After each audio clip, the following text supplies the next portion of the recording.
siku hiyo inapokuja, kila moja tabia yake itakuwa wazi. Haijalishi ni mtawala, haijalishi ni mfalme, haijalishi ni amiri, haijalishi kwamba wewe ni mtu gani, una cheo gani. Huyu Mungu wetu aangalii cheo cha mtu, anaangalia utakatifu uliopo ndani yako. Hata kama Bwana amekuchukua tukapiga mizinga 22, tukapiga mizinga mingi sana, je, mizinga hii itakuwa tiketi ya kuingia kwako mbinguni? Jibu ni kutengeneza mambo yako, tengeneza maisha yako. Wengi wakiajiriwa hawana habari na kuabudu, hawana habari ya kumtafuta Mungu, hawana habari kabisa kwamba kuna Mungu aliye juu, aliyemwezesha kuwa sehemu hiyo. Anaona kama yeye ndiye hivyo alivyo ndivyo hivyo. Hapana, kuna hukumu mbele yako.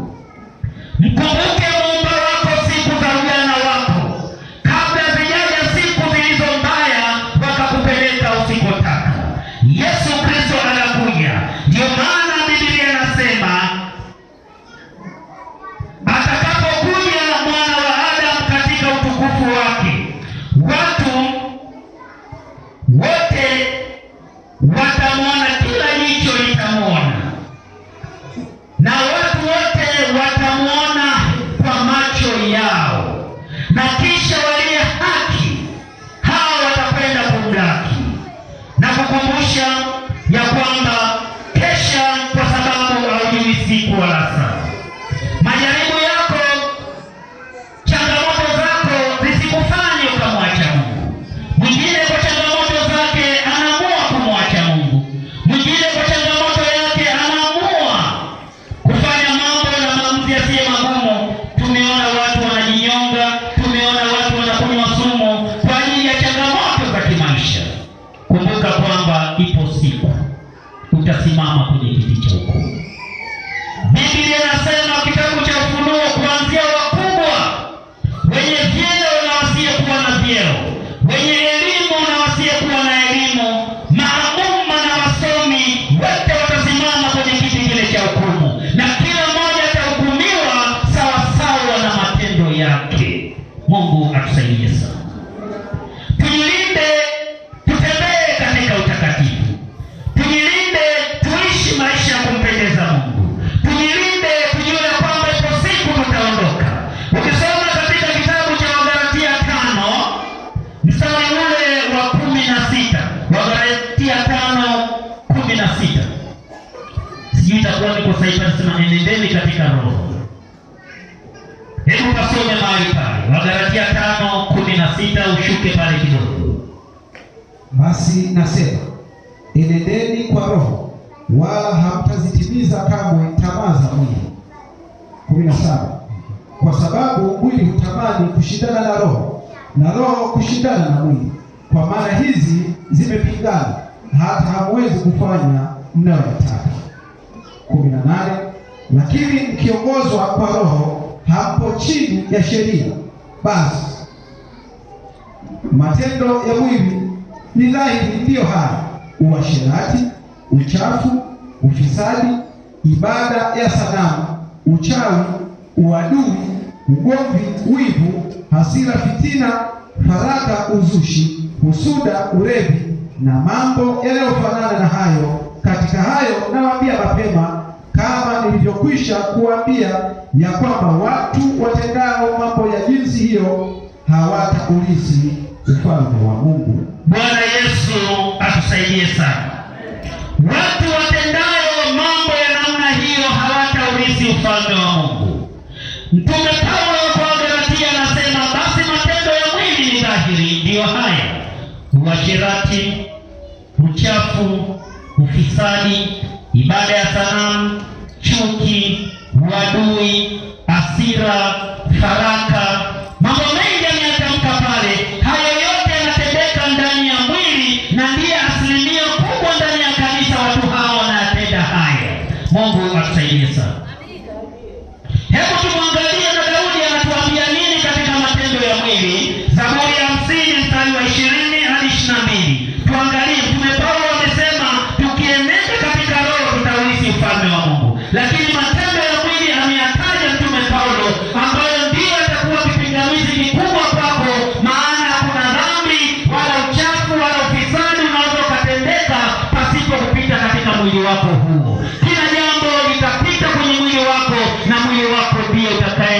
utakayepita katika hukumu hiyo. Mungu atusaidie sana. Hebu tuangalie Daudi anatuambiaje. Zaburi 50:20-22. Zaburi ya 50 mstari wa 20-22. Neno la Mungu linasema, umekaa na kumsengenya ndugu yako, na mwana wa mama yako umemsingizia. Ndivyo ulivyofanya, nami nikanyamaza, ukazani ya kuwa mimi ni kama wewe. Walakini nitakukemea, nitayapanga hayo mbele ya macho yako. Fahamuni hayo ninyi mnaomsahau Mungu, nisije nikawalalueni, asipatikane mwenye kuwaponya. Bwana Yesu atusaidie sana. Biblia inasema kukesha kwa namna hii ni chukizo mbele za Bwana. Unakesha, unapanga ubedui, unapanga uuaji, unapanga mambo mabaya, unapanga mauaji, unapanga kuroga, unapanga kudhulumu, unapanga mambo mabaya. Huku ni kukesha kubaya. Biblia inasema na wapo pia wengine ni wasengenyaji. Unamsengenya hata mwana wa nduguyo, unamsengenya hata ndugu yako wa tumbo moja. Na kusengenya, jamani, kumekuwa kama fashion ndani ya kanisa. Watu hawapendani. Akisimama moja kuimba hapa, angalia na kamdomo kake, angalia wanapendezi. Yaani kazi kusengenya. Amesengenya nyumbani na hapa amekuja tu anasengenya. Yaani kamdomo karoka na pita tu, asemeseme tu vibaya. Biblia inasema nitayapanga haya machoni pako, na siku hiyo utatoa hesabu ya mambo yako. Kumbuka ya kwamba Yesu anakuja, na Yesu hatakawia kuja. Anasema dalili ya kuja kwangu ni hii, taifa na mataifa yatapigana, ngurumo za vita huku na kule, sijui majanga na maasi yatatokea. Huo utakuwa ni utungu, lakini ule mwisho bado. Anasema kesheni, kwa sababu hamjui siku wala saa. Kanisa la Bwana, ninawakumbusha kwamba Yesu anarudi mara ya pili kulichukua kanisa lake. Shika sana ibada, mtafute Mungu wako, tembea sana na huyu Mungu, shika sana kumwomba Mungu, usimsahau huyu Mungu wako. Na la pili, usiwe mtu wa kuvunja ndoa. Biblia inasema katika kitabu fulani, nachukia sana kuachana na yule mtu anayeacha mke wa ujana wake, ni adui mkubwa wa Mungu. Kwa hiyo mambo haya ni chukizo sana mbele za Mungu. Hebu tukumbuke kwamba ipo siku Yesu atarudi. Uwe mpole, uwe mnyenyekevu, tembea kama mcha Mungu, usiwe mtu wa kupenda na kufuata mikumbo ya aina mbalimbali. Niliona kwenye mtandao, mkuu wa majeshi ya polisi anasema siku ya tarehe sijui 20 ngapi itakuwa uchaguzi, tarehe ngapi? 29. Ole wake atakayefanya maandamano. Na mimi ninasema Yesu yeye anaitii sheria. Usifate maandamano, mikumbo isiyokuwa ya lazima. Piga kura yako, tulia nyumbani, usije ukapotelewa kiungo chako kimoja, usije kaingia kwenye mambo magumu na mazito. Waachie wanasiasa wenyewe wapambane na walumbane, wewe usalimike na miguu yako miwili, wasije wakakutanguliza wakavunjwa kiuno. Wenyewe ni wajanja, watanguliaji wale watu, tena kikinuka wanaruka na ndege. Sasa waruka na ndege, wamwachie nani awe kilema? Sasa kama kunuka kukinukisha, wakinukishe wenyewe, wapambane na serikali. Mimi ninasema kwamba tunza utakatifu wako, usitunze siasa ndani ya moyo wako. Tunza utakatifu wako. Ukiutunza utakatifu wako, utakuwa rafiki wa Mungu. Usiwe kinyume na serikali inavyosema, inavyoshauri, ukawa wewe ni mkereketwa zaidi. Hatupendi kusikia wala kupata taarifa, mchungaji njoo huku, mtu wako yuko gerezani, au mtu wako yuko mahabusu hivi na vile. Hatupendi kusikia. kusikia taarifa hizo, tujue ya kwamba iko mamlaka iliyo juu yetu, na mamlaka iliyopo juu yetu inatuambia kwamba Yesu atarudi kulichukua kanisa lake, na kama atarudi kulichukua kanisa lake, tuishi katika maisha ya kumcha Mungu, tuishi maisha ya utaratibu na kunyenyekea. Wakituambia lala kulia, tunalala kulia, lala kushoto, tunalala kushoto. Piga kura yako, nenda nyumbani kapumzike, fanya hivyo, nenda kapumzike nyumbani kwako, sio uchome matairi ya gari barabarani. Aisee, nimeona makamanda wanafanya mazoezi, sijapata kuona, na wanajeshi kabisa. Yaani yule akikupiga kelele mmoja chini, unaoketa kwa kofi juu, sio risasi. Niliona kwenye klipu fulani alikuwa anapita rais wa Jamhuri wa Tanzania, rais wa Tanzania, sijui ilikuwa ni Arusha pale, sijui wapi. Jamaa mmoja anapita na jari lake amefurahi, moka umempanda, alipigwa kelele mmoja chini, akalala kama marehemu. Halafu hayana habari na jamaa, yanatoka hamna aliyemwambia pole marehemu. Kwa hiyo ujiepushe, ujilinde, piga kura yako, tulia nyumbani, na Yesu yeye anasema atakuja kulichukua kanisa lake. Yeye ndio atajua mwenye haki ni nani, asiyekuwa na haki ni nani. Haki haitafuti kwa njia ya risasi, haki haitafuti kwa njia unayotazamia. Haki inatafutwa pia kwa maombi na kwa hekima na kwa utaratibu. Muulize Julius Nyerere, hakumwaga damu. Bwana Yesu atusaidie sana. Ndivyo tunapofundisha na kujulisha kwamba Yesu atarudi kulichukua kanisa lake, na sisi tuenende katika roho, tusienende katika mwili, tusije tukakosea huyu Mungu. Mathayo 25 mstari ule wa kwanza hadi wa 10, Biblia inasemaje? Mathayo 25. Injili ya Mathayo sura 25 moja hadi 10, neno la Mungu nasema, ndipo ufalme wa mbinguni utakapofanana na wanawali 10 waliotwaa taa zao wakatoka kwenda kumlaki bwana harusi. 5 wao walikuwa wapumbavu na 5 wao walikuwa wenye busara. Wale waliokuwa wapumbavu walizitwaa taa zao wasitwae na mafuta pamoja nao, bali wale wenye busara walitwaa mafuta katika vyombo vyao pamoja na taa zao. Hata bwana harusi alipokawia, wote wakasinzia, wakalala usingizi. Lakini usiku wa manane pakawa na kelele, haya bwana harusi, tokeni mwende kumlaki. Mara wakaondoka wanawali wale wote, wakazitengeneza taa zao. Wale wapumbavu wakaambia wenye busara, tupeni mafuta yenu kidogo, maana taa zetu zinazimika. Lakini wale wenye busara wakawajibu wakisema, sivyo, hayatutoshi sisi na ninyi. Afadhali shikeni njia, mwende kwa wauzao mkajinunulie. Bwana Yesu apewe sifa. Tunaona mfano huu unadhihirisha kwamba uhai wa kiroho, wewe ambaye ni msafiri mwenda mbinguni, weka taa yako mafuta. Kesheni, bwana harusi wakati wowote atakuja kulichukua kanisa. Tazama ya kwamba ulipofika usiku wa manane, bwana harusi akaja, akawakuta wale wanawali wengine wapumbavu, taa zao hazina mafuta. Bwana harusi alipokuja, aliingia na wale wenye hekima katika chumba cha tafrija. Wale ambao taa zao hazina mafuta walikimbia huku na kule, walipokuja wakakuta milango imefungwa. Tukeshe katika imani. Ni heri ukafunga na kuomba ukaiombea nchi hii.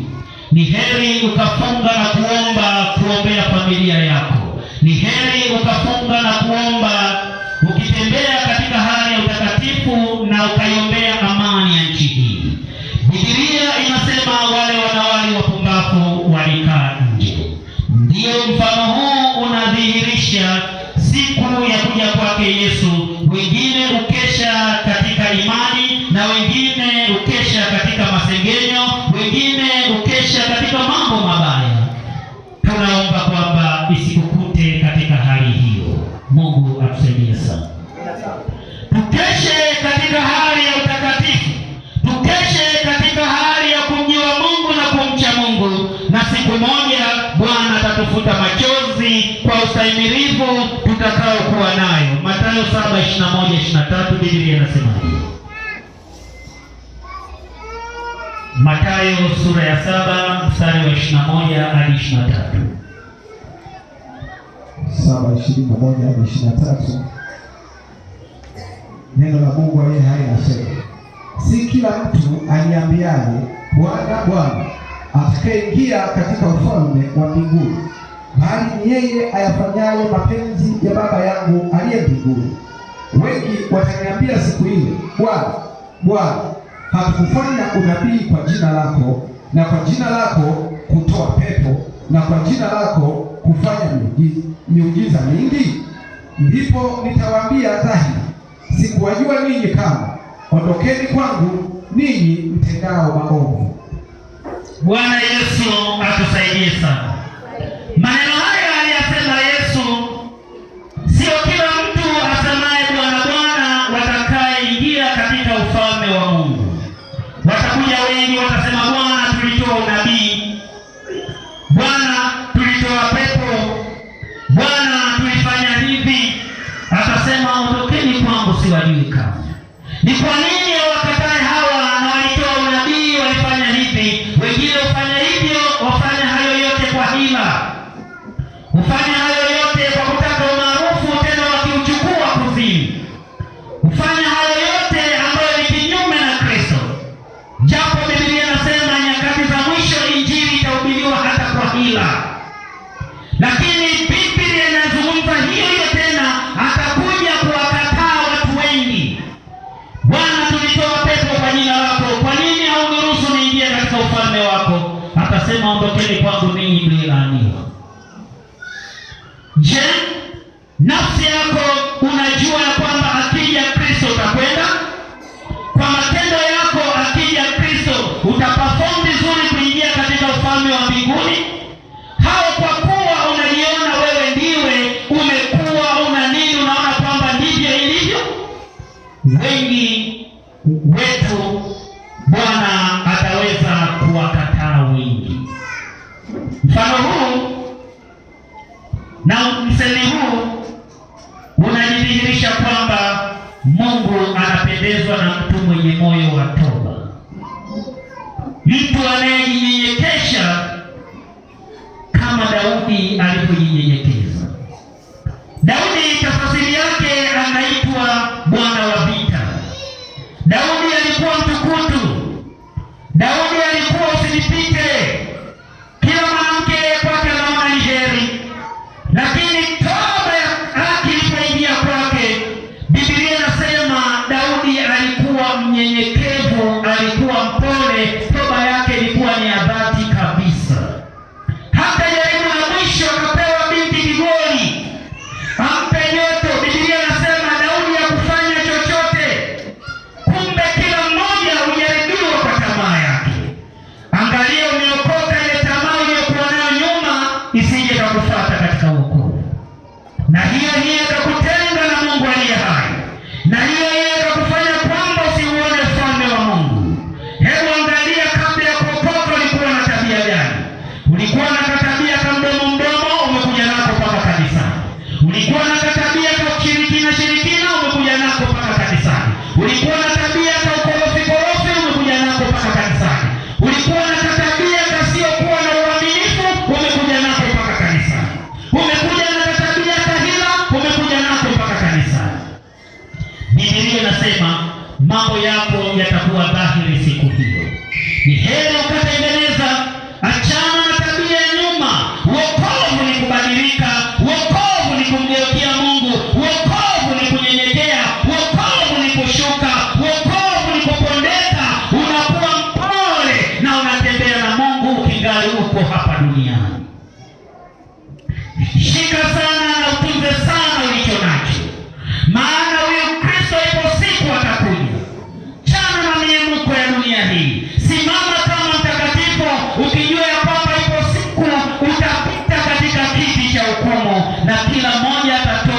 mambo yake, isije siku hiyo ukabaki. Hebu tuangalie Luka 13 mstari wa 3. Luka 13 mstari wa 3 peke yake. Neno la Mungu aliye hai linasema, nawaambia sivyo, lakini msipotubu ninyi nyote mtaangamia vivyo hivyo. Bwana Yesu apewe sifa. Biblia inasisitiza juu ya kutubu. Msipotubu ninyi nyote